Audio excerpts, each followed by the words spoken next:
De forma resumida, como é que a gente trata isso? Boa. Então, se você não tem contraindicação absoluta, André, dá aí algumas contraindicações absolutas.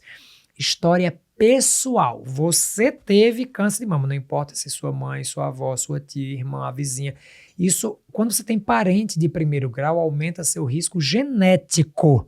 E o seu risco genético ele não muda se você fizer ou não reposição hormonal dentro da janela de oportunidade, usando a menor dose pela melhor via para você.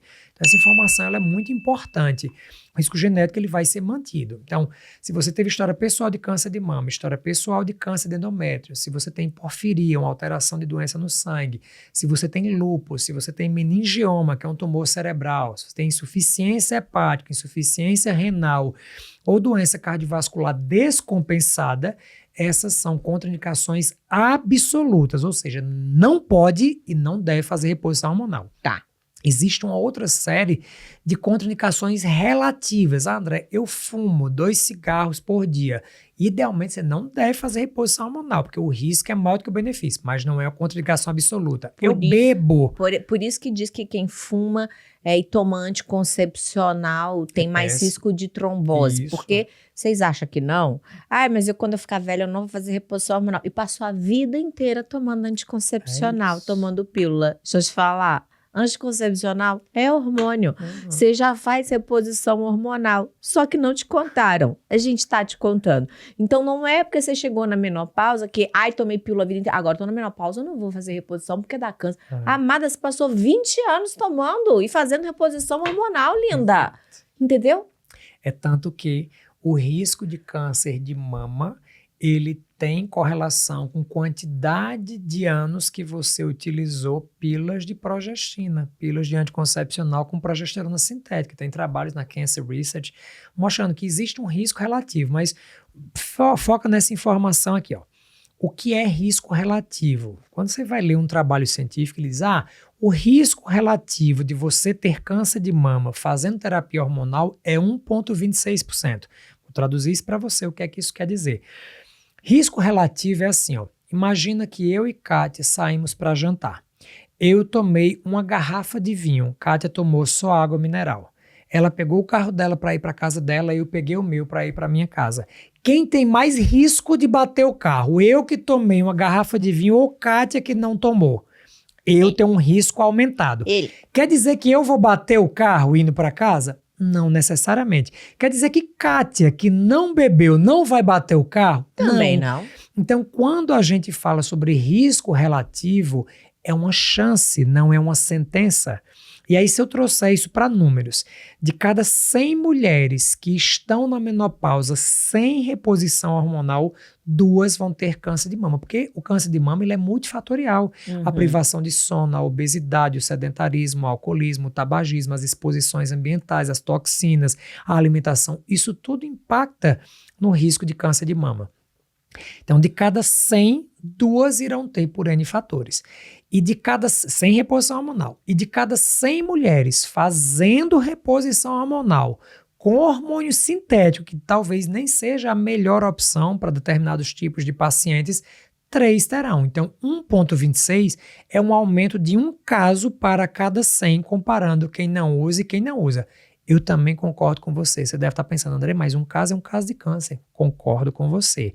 Mas veja, se uma mulher que não tem contraindicação para fazer reposição hormonal, ela não faz, ela aumenta a chance, por exemplo, de ganhar peso na menopausa.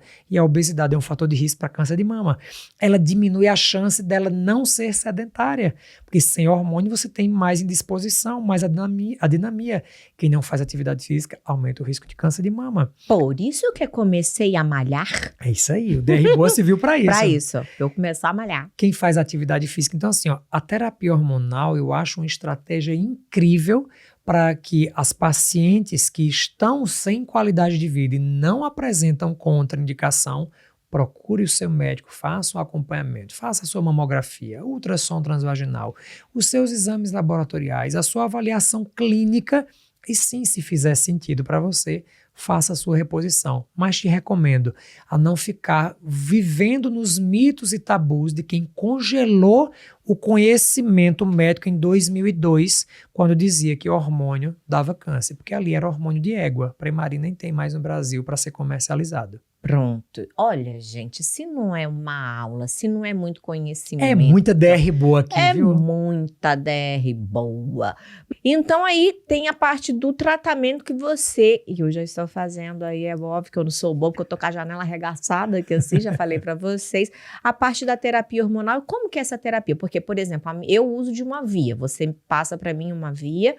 E a minha mãe usa outra via. A minha mãe tá com 88 anos, mas faz lá. Sim. Porque o Dr. Ribas, que já veio aqui, inclusive, que é o meu nutrólogo. Super episódio. Aí, ele quem trabalha com mames ali, né? Sim. Ele que acompanha mames há 6 anos. Então, ele sempre passa o gelzinho pra ela. Sim. Gelzinho de testosterona, gelzinho de não sei o quê. Uhum. E ele tá sempre passando pra ela. Então, as vias, quais são as vias hormonais de reposição? Perfeito. E além da reposição, que às vezes a pessoa sei lá, não teve um médico, ainda não conseguiu agendar essa consulta, o que já pode ir fazendo como forma de tratamento aí também para poder passar por esse período de uma forma mais tranquila? Excelente pergunta.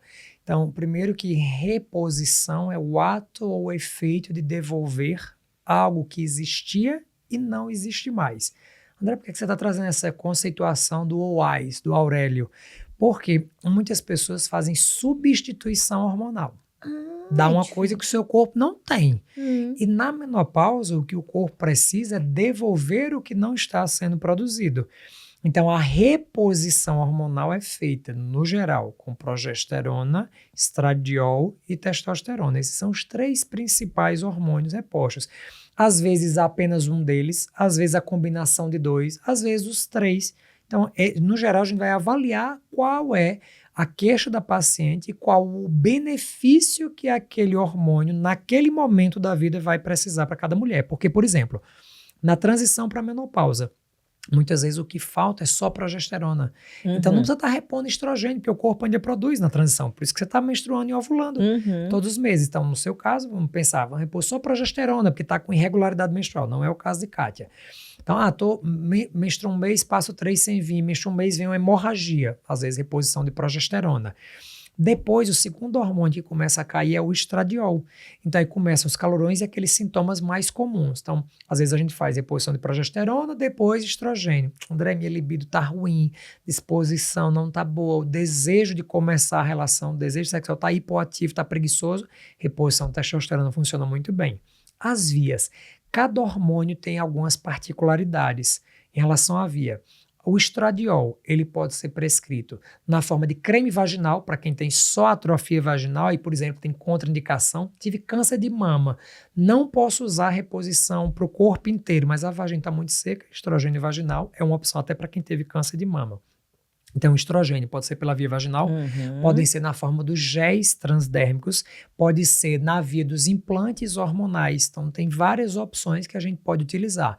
Testosterona. Testosterona para mulher é muito complicado porque a gente não tem formulações específicas para mulher na indústria. Então, a gente tem doses masculinas. O gel de testosterona só tem na manipulação, que a gente vai usar doses muito baixas para mulher. Na farmácia pronta só tem 16 e 50 miligramas, que é muito alta. A mulher a gente usa de 0,3 a 5 miligramas. Então, a gente geralmente ou usa na forma dos géis transdérmicos, você pode utilizar na forma dos implantes hormonais para menopausa. Nos Estados Unidos tem vários trabalhos da Rebecca Glaze, uma grande pesquisadora, para desejo sexual hipoativo, a gente pode utilizar. A progesterona, por sua vez, ela pode ser feita pela via oral, especialmente para as mulheres que querem um sono de melhor qualidade. A progesterona oral melhora o sono, porque vira alopregnenolona, que é um neuroesteroide, um hormônio cerebral que dá sensação de relaxamento, de tranquilidade. O hormônio, a progesterona, pela via oral, além de ter esse efeito cerebral, melhora muito a chance de você não ter uma reabsorção de osso, tá muito bom para quem tem osteopenia e osteoporose, e pode ser feita pela via vaginal também. A vagina é uma mucosa que absorve muito bem o hormônio. Então, às vezes, eu tenho intolerância, porque progesterona oral às vezes trava o intestino. A gente aguenta tanta paulada, não vai aguentar um hormônio. A progesterona vaginal. Eu tava me confortando. A gente aguenta. Vai, continua. Foca, amiga, foca. Desculpa, é mais forte que eu, às vezes. Então, progesterona pela vida. Ai, aguenta tanta não vai aguentar o hormônio. Vai, aguenta. Você aguenta. Ai, vai. Progesterona oral ou via vaginal, e uma coisa muito importante. A progesterona em gel, segundo os últimos trabalhos científicos, ele não protege a camada de dentro do útero, não protege o endométrio. Então, não é uma boa via. Gel é bacana de estrogênio e de testosterona, mas não é bom de progesterona. Claro, cada uma dessas vias... O gel que você fala é o transdérmico. O gel transdérmico de progesterona não é bom para proteção endometrial. Então, assim, ó, cada uma dessas vias, elas devem ser uma livre escolha da paciente após orientação dos riscos e benefícios de cada um desses cenários. Porque um detalhe importante para você que está aqui assistindo, se você usa hormônio em gel, você tem que ter muito cuidado, porque existe uma chance de contaminação cruzada. Tá. O hormônio que fica na pele, no braço, na perna, no local que você aplicou, se uma criança, por exemplo, na sua casa, entrar em contato com aquela área antes de ter absorvido completamente, para a criança é uma dose cavalar. Então, existe uma chance de puberdade precoce, de puberdade antes do tempo, para crianças que convivem com adultos que usam terapia hormonal em gel. Vou traduzir. Mamães, vocês estão aí fazendo reposição usando o gelzinho. Aí passou aqui, ó, no braço, ou na barriga, ou na virilha e foi abraçar o filhote à noite. Passa para o filhote. O filhote tem 7 aninhos, 6, 5, tem menos de 10 anos de idade. Vai fazendo com que a criança entre numa puberdade precoce, tanto sendo menino quanto sendo menina. Verdade. Então, cuidado. E fala pro seu médico, sou mãe, hein? Olha aqui, ó, tem criança em casa, ou sou vó, e tem um neto em casa. Exatamente. Tem pet, tem até que ter cuidado, porque pet também, tá? O pet dorme na cama, o gatinho, o cachorro também passa. Então, hormônio transdérmico é uma excelente via, super segura, muito estudada, mas tem essas particularidades sobre a contaminação cruzada. Essa informação é muito importante. E sem ser a via hormonal, o que essa mulher pode fazer na vida para dar aquele up e falar, há uma brecha na janela de oportunidade? Isso é muito importante, porque aí entra no estilo de vida, aí volta em tudo. Por quê? Como a menopausa é uma situação de deficiências hormonais, o metabolismo ele se adapta a ter pouco hormônio. E a forma como o organismo se adequa a essa deficiência hormonal é estocando energia. E onde é que o corpo estoca energia? Na gordura abdominal. Na letra B. Na pochete. B de quê? B de banha, B de bucho, B de barriga, B de braço. A minha tá no braço, a B de bochecha. Pra bunda, vai pouquíssima que sobe pro B da bunda. Mas o resto da letra B eu engordei todinho. É verdade, acontece. Revoltada. É uma lentificação do metabolismo, é um mecanismo de defesa. Ele estoca onde é mais difícil sair. Então, por isso que construção de massa muscular, de banco de músculo, a mulher que chega na menopausa com uma boa massa muscular, ela tem uma tendência menor de engordar.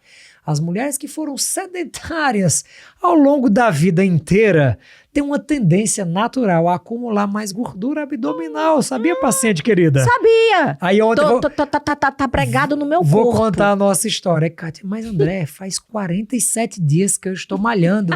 Eu disse, mas você passou 47 anos sem malhar, Kátia Damasceno. Você está se apegando a detalhes. Foca no número, 47. 47. Amigo, não teve resultado ainda, já estou há 47 dias malhando. Assim, não.